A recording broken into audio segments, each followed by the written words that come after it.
రక్షిత drugs pharma company gas leak ప్రమాద ఘటన బాధితులను పెందుర్తి ఎమ్మెల్యే పంచకర్ల రమేష్ బాబు పరామర్శించారు. శీలానగర్ కిమ్స్ ఆసుపత్రిలో చికిత్స పొందుతున్న దేవబాగ్ ముఖేష్ గౌడ్ ఆరోగ్య పరిస్థితిని ఆసుపత్రి డాక్టర్స్ కి అడిగి తెలుసుకున్నారు. అనంతరం ఎమ్మెల్యే మీడియాతో మాట్లాడుతూ ముఖ్యమంత్రి చంద్రబాబు, ఉప ముఖ్యమంత్రి పవన్ కళ్యాణ్, కార్మిక శాఖ మంత్రి సుభాష్ ఆదేశాలతో బాధితులకు అండగా నిలుస్తామని హామీ ఇచ్చారు. పూర్తి వైద్య ఖర్చులను కూడా ప్రభుత్వమే భరిస్తుందని చెప్పారు. వరుసగా ఇటువంటి ప్రమాదాలు జరగడం బాధాకరమని, ఈ ఘటనపై సమగ్ర విచారణ జరిపి చర్యలు తీసుకుంటామని ఎమ్మెల్యే పంచకర్ల పేర్కొన్నారు.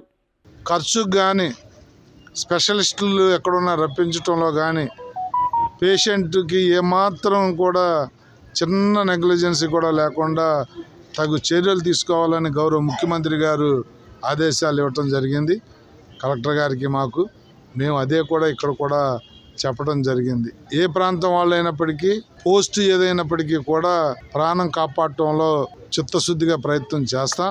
భగవంతుడి దయ వల్ల అతనికి కూడా ఏమీ ఇబ్బంది రాకూడదని చెప్పి కోరుకుంటా ఉన్నా. మానవ ప్రయత్నంగా మాత్రం ఎట్టి పరిస్థితుల్లో మేము చేయాల్సిందంతా కూడా 100% చేస్తామని చెప్పి మీ మీడియా ద్వారా ఆ కుటుంబ సభ్యులకు కానీ, వారి మిత్రులకు కానీ, వారి మిగతా ఎంప్లాయీస్కి కానీ తెలియజేస్తా ఉన్నా.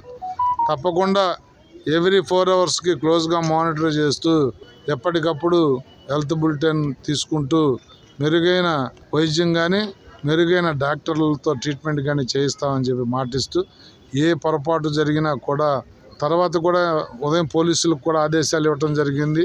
కంపెనీ వాళ్ళకు కూడా ఆదేశాలు ఇవ్వటం జరిగింది. ఇంకా లోతుగా ఏదన్నా మానవ తప్పిదం కానీ, కంపెనీ తప్పిదం కానీ ఉంటే వారి మీద కూడా తగు చర్యలు తీసుకుంటామని చెప్పి కార్మిక మంత్రి గారి మాటగా నేను చెప్తా ఉన్నాను. వారు కూడా వస్తారు. వారు ఆదేశాలు ఇవ్వటం జరిగింది. ఆల్రెడీ ఎంక్వైరీ చేస్తా ఉన్నాం. ఏదన్నా మానవ తప్పిదం, కంపెనీ తప్పిదం ఉంటే ఎట్టి పరిస్థితుల్లో ఉపేక్షించేది కూడా ఉండదని కూడా మా మీడియా ద్వారా ప్రజలకు తెలియజేస్తాం.